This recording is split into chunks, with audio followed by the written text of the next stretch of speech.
자, 그럼 월가에서는 어떤 이야기들이 나왔는지 인터뷰를 통해서 알아봅니다. 네, 김희욱 소장과 함께하죠. 안녕하세요. 안녕하세요. 지난 금요일 날 우리 솔직히 외국인 대량 매도세는 네. 조금 좀 우려스러운 수준이었는데 글쎄 지금 한반도의 내부 외부를 봐도 뚜렷하게 외국인들이 한국 주식 막 애퍼타잇 지금 욕구라고 얘기하려다가 식전부터 좀 그럴 것 같아서 어떤 리스크 애퍼타잇 내지는 한국 주식에 대한 어떤 이제 식욕을 느끼기에는 조금 지금 어려운 부정적인 구간이죠. 상황이죠. 네. 네. 그다음에 뭐 기업도 실적 이미 옥석 가리기 다 이제 지나갔고, 그다음에 우리 뭐 고용 지표 일시적으로 지금 뭐 데드캣 바운스처럼 반등이 나오긴 했지만 여전히 지금 한국 경제에 대한 어떤 전망은 불투명한 상황이고요. 왜 내가 지금 식전부터 지금 이렇게 근데 그거는 우리나라 증시뿐만이 아니라 글로벌적으로 봤을 때 전체적으로 여기 뭐 첫 번째 인터뷰도 그렇지만 이걸 일단 읽고 시작하죠. 어차피 이 내용이니까. 알겠어요. 자, 첫 번째 시키는 대로 인터뷰입니다. 자, 세븐포인트 캐피탈 마이클 캐츠입니다. 마땅히 팔아야 할 이유가 적은 장세, 시장 참여자들 저가 매수 항시 대기, 북핵과 미중 무역 분쟁 등이 신호등 역할을 하고 있다. 요거는 미리 말씀드리지만 미국의 얘기다. 그렇죠. 우리하고는 다른 얘기다. 우리 입장에서는 반대로 마땅히 지금 주식을 막 사야 될 이유를 저는 못 찾겠거든요. 미국 증시는 마땅히 사야 될 이유는 뭐 있어요?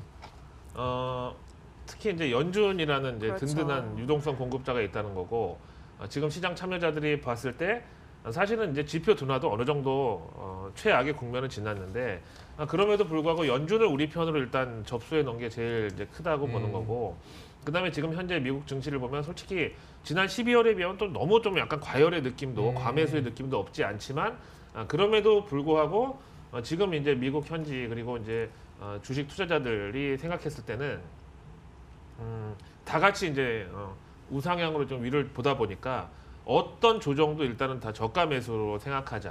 약간 이런 이제 투심이 중요한 거죠.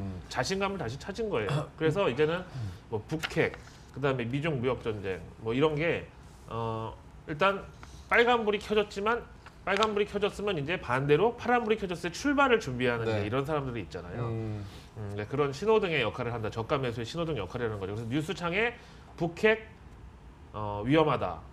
미중 무역 분쟁 다시 답보 상태다. 네. 이렇게 딱 부정적인 뉴스가 뜨면 그때 일단 매수. 매수 버튼에 손을 올리고 그렇죠. 대기하는 사람들이 네. 있다는 거죠. 좀 그러니까요. 전에 얘기한 대로 유로랭커는 지금 현재 우리 증시 어떻게 보세요?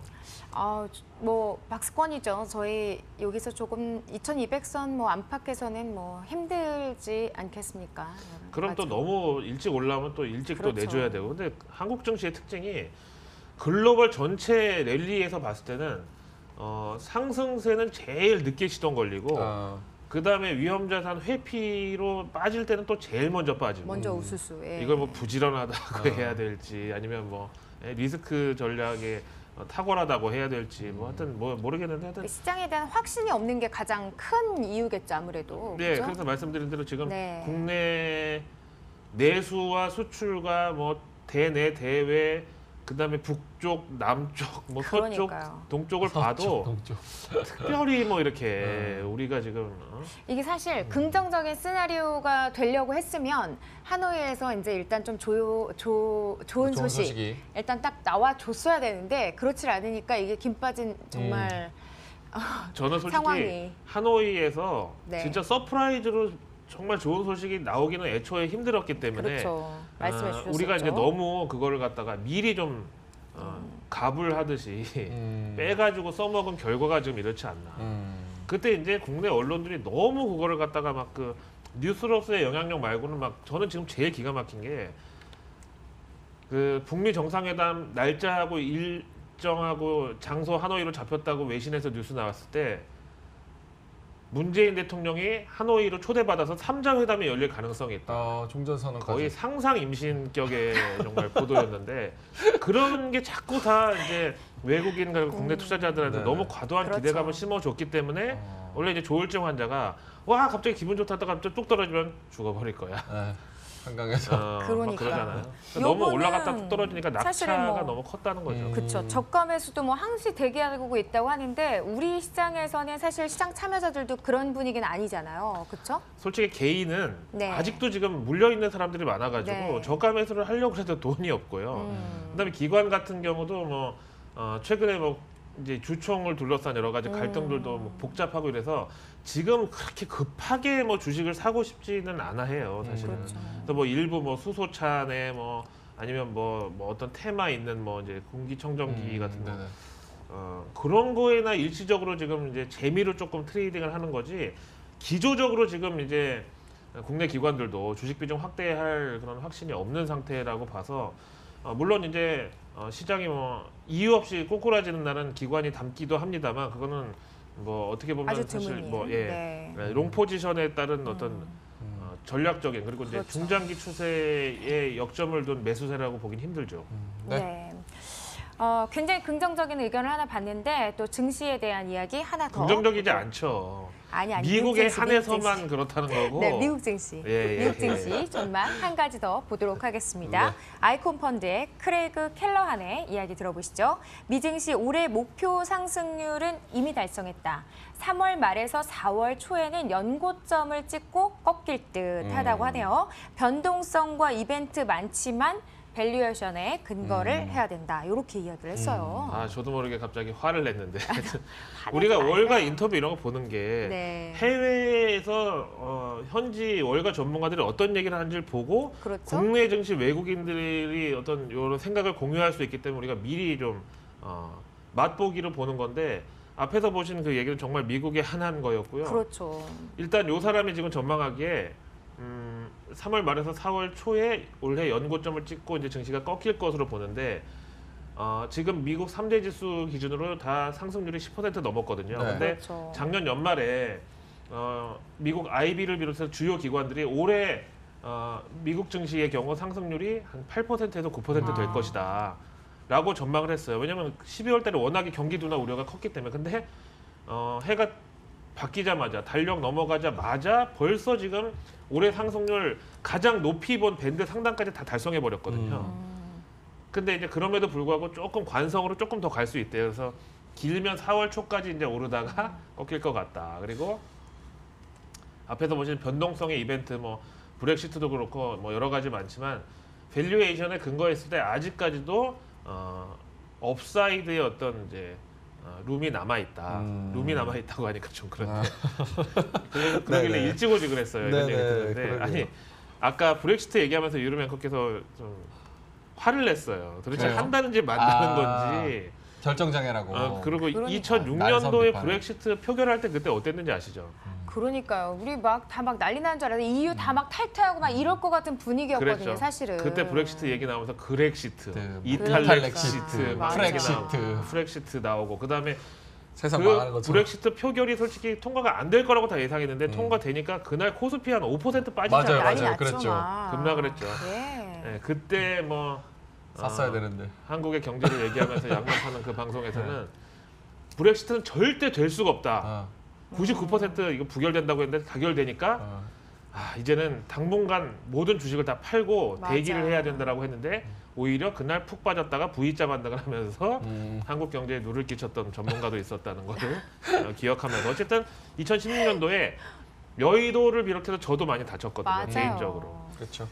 그래서 어쨌든 이런 변동성 이벤트가 많지만 그럴 때일수록 밸류에이션에 근거해서 본다고 하면 아직까지 추가 상승의 여력은 있다고 보는 게 타당하대요. 3월 말 4월 초 연고점 찍고 꺾일 때 요거는 동의하세요? 간단하게.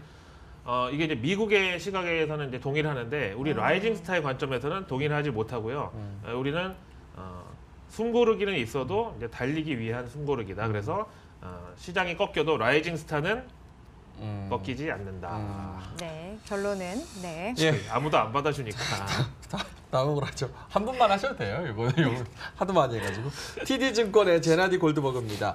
12월부터 1월 미국채 매도세가 10년 만에 최고였다. 표면상의 우려와 달리 금리가 너무 낮아서 탈이다. 해외 금융기관 높은 금리 찾아서 로테이션. 요분 약간 이거 CG 같은데? 살찐 승리의 모습이에요. 아, 승리가 다크서클. 여기서 15kg 정도 찌면은 약간 저런 얼굴일 텐데 앞에 이제 그 글로벌 탑뉴스 보셨지만 12월하고 1월 두 달 동안 미국채에 대한 외국계 금융기관들의 매도세가 10년 만에 최고치까지 늘어났는데 이렇게 얘기하면 큰일 났네. 미국이 저렇게 부채가 뭐 많은 나라고 계속 부채 한도를 늘려가면서 빚을 늘려나가고 있는 이제 상황에서 미 국채에 투매가 나왔다는 거는 미국이 위험한 거 아니냐라고 하지만 전혀 반대고요.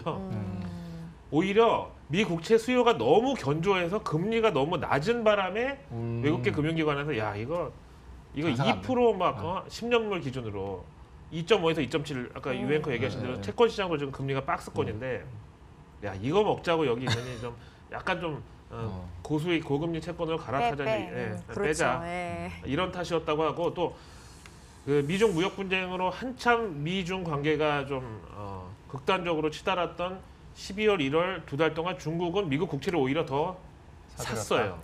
그래서 보통 이제 우리가 채권자 채무자 관계가 채무자가 채권자한테 좀 공손하고 아유 좀 이럴 수밖에 없지만 네. 대마불사처럼 큰 채권자는 절대 채무자한테 기가 죽지 않는다. 네. 그래서 미중 무역 분쟁이나 아니면 미중 뭐 환율 전쟁 같은 거 얘기할 때 중국이 미국의 최대 채권국이기 때문에 미국이 중국한테 길들이기 당할 수 있다고 얘기하는 사람은 진짜 무식한 사람이고요. 오히려 중국의 신용 경색이나 유동성 위기나 부채 문제가 커지면 중국이 미국채를 팔아서 미국을 압박한다는 시나리오와 반대로 오히려 미국채를 더 사서 대외 신인도를 높여야 되는 상황이 돼요. 그러니까 이게 이제 시장에서 이번에 입증이 된 셈이죠. 그래서 역시 이 세상에서 제일 쓸데없는 걱정이 연예인 걱정인데 거기에 추가 미국 국채 시장 걱정까지 그러네요. 제일 쓸데없는 걱정으로 결론을 짓죠. 네. 알겠습니다. 다음으로 자, 넘어가죠. 네, BMO 캐피탈의 존 힐의 이야기도 들어보도록 하겠습니다. 연준 약발 언제까지를 고민할 시기다. 위험자산과 지표 부진 속에 눈 가리게 장세. 미국 채권 글림은 지루한 박스권에 갇혀 있다. 또 이런 이야기했습니다. 사실은 연준 약발이 지금 글로벌리 이제 달러 캐리 트레이드를 다시 재현시켜가지고 올해 증시가 지금 좋은데 네. 솔직히 우리나라는 연준의 약발에서는 약간 좀 소외되고 있다고 봐요. 그렇죠. 물론 약발이 없진 않지만 약해요. 앞에서 보신 대로 지금 북미 회담이 결렬되고 나서 그다음에 지금 뭐 북한에 대한 매파적 분위기가 워싱턴에 있는 이 와중에 월가 금융기관이 워싱턴은 그러더라도 우리는 뭐 한국 관련 자산의 어떤 익스포즈를 늘리겠습니다. 이렇게 하기 쉽지 않고 그다음에 앞에 보신 뭐 그 빅뱅 승리 연예계 스캔들도 역시 이제 아시아계 이 펀드나 자금들도 이런 상황에 한국 관련 이제 주식을 산다는 건 자기들도 조금 잘 되면 좋은데 이랬다가 나중에 물리면 그 분위기 안 좋은데 왜 말이야 거꾸로 사가지고 그쵸. 역발상으로 폼을 잡다가 그렇게 됐냐 뭐 이럴 수 있잖아요.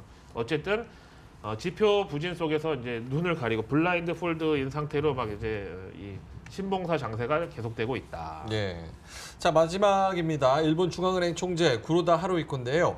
일본 경기 완만한 확장, 대외 변수 주시하고 있다. 연말 유럽과 중국 경제 성장세가 회복될 전망이고 추가 완화라는 거리감에 불구하고 시장 기대는 그대로 유지되고 있다. 요거는 유지될 일단 것이다. 지난 금요일 날 네. 구로다 하루이코 일본 중앙은행 총재가 한 얘기인데 뭐 솔직히 그 어느 때하고 다 뻔한 얘기였어요. 근데 네. 이제 다만 연말 되면은 중국하고 유럽 경제가 살아난다는 전망을 하는 게 인상적이었고 그러면서 일본인 특유의 어떤 그 다테마에를 숨기는 다테마에. 다테마에를 가지고 이제 추가 완화까지 인정을 하면 또 시장이 또 스테로이드 중독 증세를 보이거나 경기 판단에 자신이 없네 저거 네. 이럴 수 있으니까 추가 완화는 거리감이 있다고 하면서도 그렇지만 아직까지 기대감은? 일본 중앙은행은 연말 미국을 비롯해서 중국하고 유럽까지 다시 성장 강화로 복귀를 하겠지만 우리는 여전히 시장을 케어하겠다 이렇게 하면서 기대를 유지해줬고 마지막으로 저는 사실 이번 주가 네. 이 한반도 리스크 내지는 북핵 리스크의 어떤 분수령이라고 보는데